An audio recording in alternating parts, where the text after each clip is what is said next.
Dalam nama Bapa dan Putra dan Roh Kudus. Amin. Tuhan Bapa yang Maha Baik, syukur bagi-Mu atas penyertaan-Mu bagi kami dalam kehidupan harian kami hingga saat ini. Nafas kehidupan yang masih Bapa beri bagi kami hingga detik ini. Kami hendak mendengarkan dan merenungkan sebagian firman-Mu.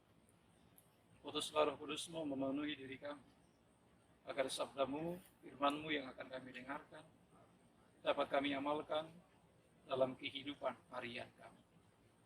Demi Kristus Tuhan dan pengantara kami. Amin.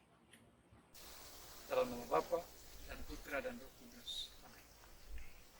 Tuhan bersamamu dan bersama rohmu. Inilah Injil suci menurut Matius. Dimuliakanlah Tuhan. Bab 7 ayat 21 dilanjutkan ayat 24 sampai dengan 27. Bukan setiap orang yang berseru kepadaku, Tuhan, Tuhan, akan masuk dalam kerajaan sorga, melainkan dia yang melakukan kehendak Bapa-Ku yang di sorga. Setiap orang yang mendengar perkataanku ini dan melakukannya, ia sama dengan orang yang bijaksana, yang mendirikan rumahnya di atas batu. Kemudian turunlah hujan, dan datanglah banjir, lalu angin melanda rumah itu. Tetapi rumah itu tidak rubuh sebab didirikan di atas batu. Tetapi setiap orang yang mendengar perkataanku ini dan tidak melakukannya, ia sama dengan orang yang bodoh, yang mendirikan rumahnya di atas pasir. Kemudian turunlah hujan, dan datanglah banjir, lalu angin melanda rumah itu, sehingga rubuhlah rumah itu, dan hebatlah kerusakannya. Demikianlah sabda Tuhan. Terpujilah Kristus. Saudara-saudari yang terkasih, sebab begitu besar kasih Allah akan dunia ini, maka Bapa di sorga mengaruniakan, memberikan putra tunggalnya bagi dunia dan manusia, agar setiap orang yang percaya kepadanya memperoleh hidup yang kekal, memperoleh keselamatan. Yesus Kristus ketika diutus oleh Bapanya di sorga datang di tengah dunia, datang di tengah-tengah manusia, dia tidak hanya membangun relasi atau hubungannya bersama dengan Bapa di sorga, tetapi Yesus terus-menerus dalam kehidupan harian, dalam perhatian dan pelayanannya, melaksanakan kehendak Bapa di sorga itu dalam kehidupan hariannya. Walau kehadirannya menjadi batu sandungan bagi sekelompok orang, seperti ahli-ahli Taurat dan orang-orang Farisi, namun Yesus tetap konsisten untuk melaksanakan kehendak Bapa di sorga itu dalam seluruh kehadirannya, dalam seluruh pelayanan, tapi juga dalam seluruh perhatiannya.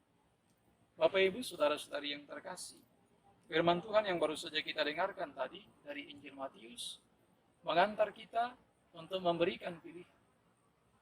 Karena dengan pilihan itu menjadi prasyarat bagi kita untuk memperoleh hidup kekal. Karena dengan pilihan itu menjadi prasyarat bagi kita untuk masuk dalam kerajaan sorga. Dikatakan dengan amat jelas dalam firman Tuhan, setiap orang yang mendengarkan perkataanku ini dan melakukannya, ia sama dengan orang yang bijaksana, yang mendirikan rumahnya di atas batu. Sebaliknya, setiap orang yang mendengar perkataanku ini dan tidak melakukannya, ia sama dengan orang yang bodoh, yang mendirikan rumahnya di atas pasir. Bapak, Ibu, Saudara, pilihan itu tergantung Anda dan saya. Apakah memilih untuk mendengarkan firman Tuhan dan tidak melakukan atau melaksanakannya, ataukah memilih untuk mendengarkan firman Tuhan dan melakukan firman Tuhan itu dalam kehidupan kita? Sebab jaminan bagi setiap orang beriman untuk masuk dalam kerajaan surga, untuk memperoleh hidup yang kekal adalah mendengarkan firman Tuhan dan melakukan firman Tuhan itu dalam kehidupan harian. Semoga Tuhan memberkati. Bapa yang Maha Baik, firman-Mu sudah kami dengarkan, sudah kami renungkan bersama. Engkau mengantar kami untuk memberikan pilihan, mendengarkan firman-Mu dan melakukannya, ataukah mendengarkan firman-Mu dan tidak melakukannya. Semoga dengan curahan Roh Kudus-Mu, dapat mengantar kami untuk secara bijaksana bisa memilah dan memilih mana yang tepat, mana yang benar, sebab itulah yang menjadi jaminan bagi kami untuk memperoleh hidup yang kekal. Demi Kristus Tuhan dan pengantara kami. Amin. Tuhan bersamamu dan bersama rohmu. Semoga Allah yang Maha Kuasa memberkati saudara-saudari sekalian, keluarga saudara-saudari sekalian, Bapa dan Putra dan Roh